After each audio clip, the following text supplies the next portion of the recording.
प्रिय विद्यार्थियों, आज का अपना टॉपिक ट्राइकोमोनास। ट्राइकोमोनास जंतु एक जूफ्लेजलेट प्रोटोजोन्स हैं जो सहजीवी या परजीवी के रूप में अनेक वर्टिब्रेट्स तथा कुछ इनवर्टिब्रेट्स में पाया जाता है। मनुष्य में जीनस ट्राइकोमोनास की 3 स्पीसीज पाई जाती है, जिसके अंदर मुख्य रूप से ट्राइकोमोनास वेजाइनलिस, ट्राइकोमोनास होमिनिस और ट्राइकोमोनास बक्केलिस, ये 3 स्पीसीज इसकी मुख्य है। जिसके अंदर ट्राइकोमोनास वेजाइनलिस, ये वेजाइना ऑफ फीमेल और यूरिनोजेनिटल सिस्टम ऑफ मैन इसके अंदर पाया जाता है और ये इसकी पैथोजेनिक स्टेज है। Trichomonas hominis colon of man, जो बड़ी आंत है, बड़ी आंत का पार्ट कोलन या जिसको अपने इलियोशिकल क्षेत्र भी कहते हैं, उसके अंदर पाया जाता है। और जो बक्केलिस है, ये अपनी जो मनुष्य की बक्कल कैविटी है उसके अंदर पाया जाता है। और ये दोनों की दोनों स्पीसीज कौन सी है, इसकी नॉन पैथोजेनिक है। अच्छा, क्लासिफिकेशन की बात करें अपनी, तो जो ट्राइकोमोनास है वो फानिस्टिकोफोरा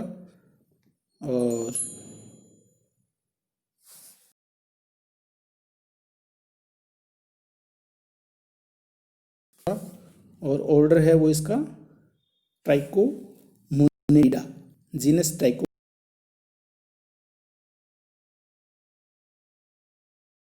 वेजाइनलिस, ये इसकी स्पीसीज है। तो अपनी इसकी हैबिटेट की एंडोपेरासाइट जंतु के रूप में मनुष्य के अंदर पाया जाता है। और इसकी जो ट्राइकोमोनास वेजाइनलिस है वो यूरिनोजेनिटल ट्रैक्ट है, उसके अंदर रोगजनक परजीवी के रूप में प्रेजेंट रहती है। जो नीचे का जेनाइटल ट्रैक्ट या जो वेजाइना है उसके अंदर, और मनुष्य जो नर है, मेल है, उसके अंदर उसकी यूरेथ्रा और उसकी जो प्रोस्टेट ग्लैंड है उसके अंदर पाया जाता है। और ट्राइकोमोनास होमिनिस अपन देख चुके हैं पहले कि इंटेस्टाइन की जो इलियोशिकल क्षेत्र या जो कोलन है उसके अंदर, और जो ट्राइकोमोनास बक्केलिस है वो ट्राइकोमोनास बक्केलिस बक्कल कैविटी के अंदर जो अपने जो दांत होते हैं, टीथ के जो टार्टर है, टार्टर के चारों ओर पाया जाता है। और ट्राइकोमोनास मुख्य रूप से कौन सा, ट्रॉपिकल क्षेत्र, जो उष्णकटिबंधीय क्षेत्र है उसके अंदर अधिकता से पाया जाता है। तो ये इसकी मुख्य जो स्पीसीज है। तो सबसे पहले अपने इसकी स्ट्रक्चर की बात करें तो स्ट्रक्चर के अंदर जो ट्राइकोमोनास है वो साइज़ के अंदर लगभग, इस डायग्राम में देखो साइज़ में लगभग कितना, ये 10 से 12 माइक्रोन तक 10 से 12 माइक्रोन तक होता है। और इसके अंदर जो अवस्थाएं अपन जैसे पहले एंटमीबा और जो जियार्डिया देखा है उसके अंदर ट्रोफोजोइट और उसकी दूसरी जो सिस्ट अवस्था होती है वो पाई जाती है। तो इसके अंदर केवल ट्रोफोजोइट अवस्था होती है, सिस्ट अवस्था होती है वो एबसेंट होती है। तो इसके अंदर जो ट्रोफोजोइट अवस्था है वही पूरी तरह सर्वाइव करती है। और ट्रोफोजोइट स्टेज के अंदर ये जो इन्फेक्शन के रूप में एक से दूसरे जो मनुष्य है उसके अंदर कॉन्टामिनेट करती है। तो इसकी जो ये एक अवस्था के रूप में ही प्रेजेंट होता है, सिस्ट अवस्था का इसके अंदर अभाव होता है। इसके जो ट्रोफोजोइट है, ट्रोफोजोइट का शरीर होता है वो लगभग अंडाकार या नाशपाती के आकार का होता है, जो पीछे की ओर कुछ सूंडाकार स्ट्रक्चर लिए हुए होता है। इसके अगले सिरे की ओर अपनी इस डायग्राम में देखें तो अगले सिरे की तरफ बेसल बॉडी होती है, जो बेसल बॉडी कॉम्प्लेक्स के रूप में प्रेजेंट रहती है। और बेसल बॉडी के एक जो कॉम्प्लेक्स या जो ग्रुप है, समूह है, उससे 4 से 6 फ्लेजेला निकलते हैं जो स्वतंत्र होते हैं। अच्छा, एक मोटा फ्लेजिला बेसल बॉडी से निकलकर जो पीछे की तरफ बढ़ता है और शरीर के जो लेफ्ट साइड है, जो पार्श्व साइड है, पार्श्व से एंडुलेटिंग मेम्ब्रेन द्वारा शरीर से जुड़ा रहता है। यह फ्लेजिला पश्च छोर के बाद फ्री हो जाता है। तो ये अपने जो रेड लाइनिंग के रूप में अपन ने दिखा रखा है वो वाला इसका कौन सा है, इसका पोस्टीरियर है जो कि अनड्यूलेटिंग मेम्ब्रेन का निर्माण करता है और फिर लास्ट में जाकर ये स्वतंत्र रूप से फ्री होते हुए अपने को दिखाई दे रहा है, ये है। फिर अनड्यूलेटिंग मेम्ब्रेन के नीचे की तरफ इसके अंदर एक छड़ जैसी स्ट्रक्चर होती है जिसे अपने कोस्टा कहते हैं, और ये अनड्यूलेटिंग मेम्ब्रेन को सपोर्ट प्रदान करने का काम करती है। अच्छा, न्यूक्लियस के समीप ही इसके अंदर, न्यूक्लियस के ऊपर की तरफ देखें अपने तो एक पैराबेसल बॉडी पाई जाती है। तो पैराबेसल बॉडी है वो स्थित है यहाँ पर, और इससे पीछे की ओर जाता हुआ अपने को एक पैराबेसल फाइबर दिखाई दे रहा है जो कि पैराबेसल बॉडी से निकलता है। अच्छा, ट्राइकोमोनास का जो शरीर है वो एक शलाका जो या रोड के रूप में सदृश जो स्ट्रक्चर है, संरचना है, उसके रूप में दिखाई देता है, जिसे अपने एक्सोस्टाइल कहते हैं। तो ये एक्सोस्टाइल है, यही क्या करती है, इसको बॉडी को साधने का काम। तो ये बीच के अंदर जो ये स्ट्रक्चर दिखाई दे रही है, ये अपनी को जो कि इसके पश्च सिरे तक फैली रहती है, और फिर लास्ट में ये टेल स्पाइन थी कोशिका से बाहर निकली हुई दिखाई। तो ये इसकी स्ट्रक्चर है। फिर स्ट्रक्चर के बाद में अपन इसके लोकोमोशन की बात करें तो जो ट्राइकोमोनास है वो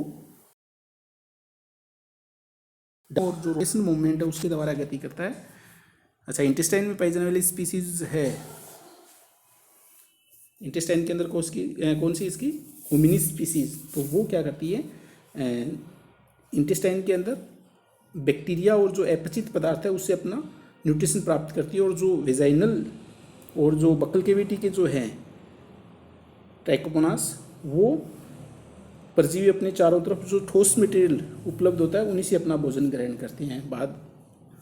अच्छा, अब इसके बाद में अपनी इसकी बात करें रिप्रोडक्शन की, तो रिप्रोडक्शन के अंदर ट्राइकोमोनास के अंदर लॉन्गिट्यूडिनल बाइनरी, क्योंकि फ्लैजिलेटेड हैं ये, तो फ्लैजिलेटेड के अंदर कौन सा लॉन्गिट्यूडिनल बाइनरी फिशन पाया जाता है। तो इसके अंदर बाइनरी फिशन के द्वारा ये लैंगिक जनन कंप्लीट होता है, जो कि लॉन्गिट्यूडिनल बाइनरी फिशन के द्वारा होता है। मल्टिक न्यूक्लियस का केंद्रक होता है, जो न्यूक्लियस है वो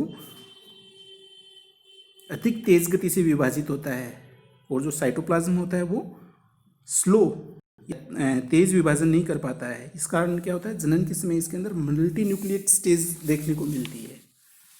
ट्राइकोमोनास के अंदर सिस्ट अवस्था नहीं पाई जाती। ट्रोफोजोइट सीधे ही एक प्रोपोसी से दूसरे प्रोपोसी के अंदर स्थानांतरित हो जाता है, और ट्राइकोमोनाइस वेजाइनलिस का जो संक्रमण है वो सेक्सुअल इंटरकोर्स के माध्यम से होता है।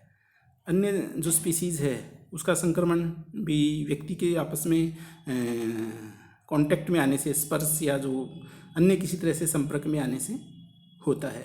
पैथोजेनिसिटी की बात करें अपनी, तो पैथोजेनिसिटी के अंदर इसके अंदर ट्राइकोमोनास, होमिनिस और जो बकेलिस है वो कौन सी नॉन पैथोजेनिक स्पीसीज है जो सहजीवी के रूप में पाई जाती है, और वेजाइनलिस स्पीसीज है वो पैथोजेनिक स्पीसीज है, और इससे इसके अंदर ट्राइकोमोनिसिस या वेजाइनिटिस नाम उत्पन्न होता है। इस रोग में महिलाओं की जो वेजाइना है उसमें जलन और जो खुजली का अनुभव होता है उनको, और जो झागदार मटेरियल जो योनि होती है, वेजाइना होती है, वो विसर्जित करती है। तो इसका जो ट्रांसमिशन है वो हमेशा मेल के द्वारा होता है, इसका मतलब पुरुषों के द्वारा इसके अंदर ट्रांसमिशन होता है, और जो पुरुष होते हैं वही इसके अंदर क्या होता है, इंटरमीडिएट का कार्य करते हैं। अच्छा, पुरुषों के अंदर यूरेथ्रा और जो प्रोस्टेट ग्लैंड है उसमें इसका संक्रमण सामान्यतः होता है। ट्राइकोमोनास वेजाइनलिस परजीवी के संक्रमण की तीव्रता की बात करें तो ये मुख्य रूप से वेजाइनल पीएच या फिर उसकी जो यूरिनोजेनिटल लेयर है उसकी फिजियोलॉजी, और जो बैक्टीरिया कितनी है वहाँ पर, बैक्टीरिया की जो कंसंट्रेशन है, उसकी आबादी है, उसके ऊपर मुख्य रूप से निर्भर करती है। और ये इसकी क्या होता है, पैथोजेनिसिटी उत्पन्न करने में सहायक होते हैं। सामान्यतः जो वेजाइना होती है उसकी पीएच लगभग 3.8 से 4.4 तक होती है, जहाँ पर ये जीवित नहीं रह सकते, लेकिन ऐसा माना जाता है कि इससे अधिक पीएच 5.5 से लेके लगभग 6 तक ये ग्रोथ करता है, तो अधिक पीएच पर ये सर्वाइव करता है। और ट्रीटमेंट के अंदर इसके अंदर आर्सेनिक और आयोडीन औषधियाँ दी जाती है, और इसके अलावा इसके अंदर टेरामाइसिन, मेट्रोनिडोजोल और एंटीबायोटिक्स के उपयोग के द्वारा इसके अंदर इसका उपचार किया जाता है।